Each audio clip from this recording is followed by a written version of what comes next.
The Oxford Dictionary defines community as the feeling of fellowship with others as a result of sharing common attitudes, interests, and goals. At MCVP, we define community as a place where violence is not tolerated and everyone stands up against violence. To achieve this, we need you, our community, to join us in empowering survivors and breaking the cycle of abuse that too many of our friends, coworkers, and family members have dealt with over the years. In 2019, MCVP advocates worked with 953 survivors of sexual and domestic violence, stalking, and human trafficking. We know there are even more people in our community living in violence that have not yet sought our services or that never will. 2020 has been a year like no other. The pandemic has presented many challenges and opportunities. It's raised awareness around domestic violence, but that awareness stems from the stay-at-home orders because home isn't always the safest place.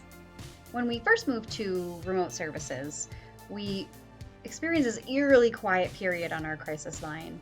We feared the survivors were not able to access our services due to being trapped at home with the person causing violence.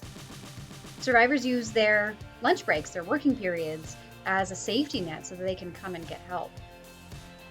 They are less likely to be tracked by the person causing them harm during those hours. So when many businesses closed or went to remote work, survivors lost their way to contact advocates.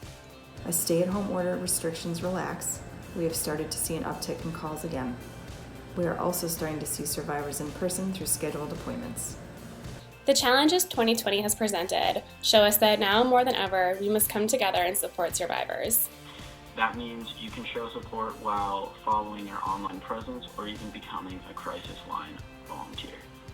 As an employer, you can lend a listening ear or support your staff member when needing to seek MCVP services, legal services, or attend hearings. You can donate to MCVP to ensure we can keep our doors open for survivors. If you're an educator, we can come into your classroom via Zoom or in person to facilitate prevention education programming. Simply talk to your loved ones about what healthy looks and feels like. One thing is certain, there is still plenty of work to be done. To everyone who has supported us in these ways and more this past year, we want to thank you. This work could not be done without support from our community, and your support does not go unnoticed. When you share a post on social media, survivors in your life that you may not even know about see that. When you call out victim blaming, survivors hear that.